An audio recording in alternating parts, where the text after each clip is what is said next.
Aussi, une formidable porte ouverte sur la vie.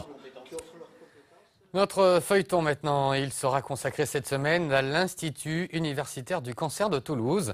Au cours de ces 4 épisodes, nous allons mieux découvrir cette structure unique en France puisqu'elle regroupe soins, recherche et industrie pharmaceutique. Et dans ce premier épisode, retour sur l'histoire de la création du site.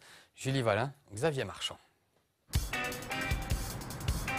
65 000 m², 1200 professionnels de santé, 70 000 consultations par an et plus de 300 chambres.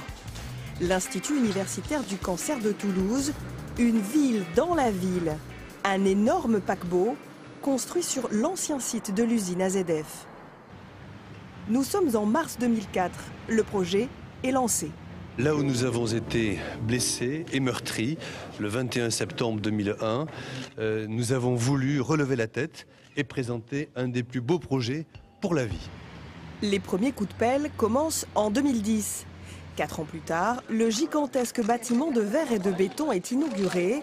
Quelques mois avant, les premiers patients apprenaient à se repérer dans ce nouvel hôpital. Ouais, c'est immense. On est perdu. On nous a quand même bien accueillis et bien aiguillés, quoi. Oui, oui. Mais on sent que le personnel est presque aussi nouveau que nous, quoi. Ici, on soigne les cancers de la femme, les cancers du sang, de la peau, les cancers ORL, en complément avec les CHU de Purpan et de Rangueil. Pour la première fois en France, un lieu regroupe les soins, la recherche et les industriels. Mais le vaisseau amiral a aussi une vocation régionale.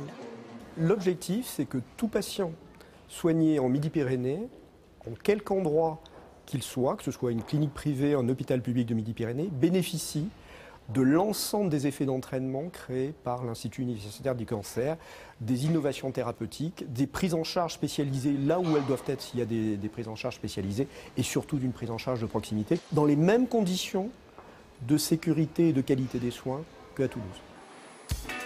Voilà 1 an que l'Oncopole est en fonctionnement.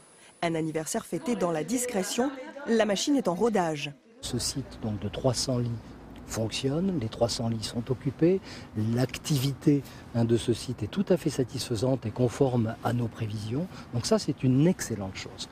Ce qui nous gêne le plus, c'est la nécessité de refonte du système informatique qui est tout à fait encore incomplète.